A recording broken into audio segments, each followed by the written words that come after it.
But we're watching tonight. The governor is now calling on his own party to make the next big move when it comes to budget cuts. Chief Capitol Correspondent Mark Davis was at the state capitol today for all of the action. He joins us now with the very latest. Hi, Mark. Hi, Ann and Darren. Good evening, everyone from the Hartford newsroom. Now, the Republican leadership came across today in this high-stakes poker game, showing their hand to the governor and the Democratic leadership. All sides agreed that the Republican leadership put all their cards on the table today. No one will say where the proposed cuts would be made, other than to say the cuts to the hospitals and other social service programs would be restored with their ideas. This is not about filling the hole with gum and doing that patchwork quilt approach to budgeting anymore. These budget conversations have to include closing up budget caps, but must also include long-term strategies.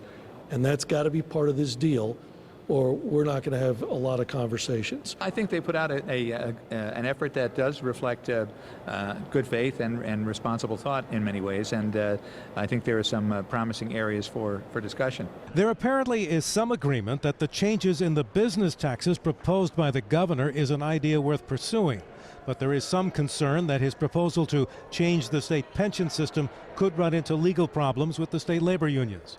The governor says the only missing part of the discussions now is what the leaders of his own party are willing to do. What I proposed is that the Democrats complete the process, that is, legislative leaders put their cards on the table and get the staffs working at it. It sounded today that the Democratic leadership is now realizing that many of the promises made in their budget cannot be kept because of the reality that the state's economy is not bouncing back the way they had projected. We have a different reality economically in the state, and that we need to have adjustments. We need to adjust expectations throughout the state as to what we can sustain over the next several years.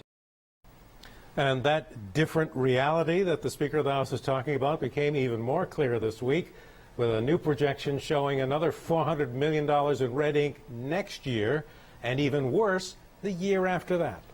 Live from the Hartford newsroom, Mark Davis, News 8.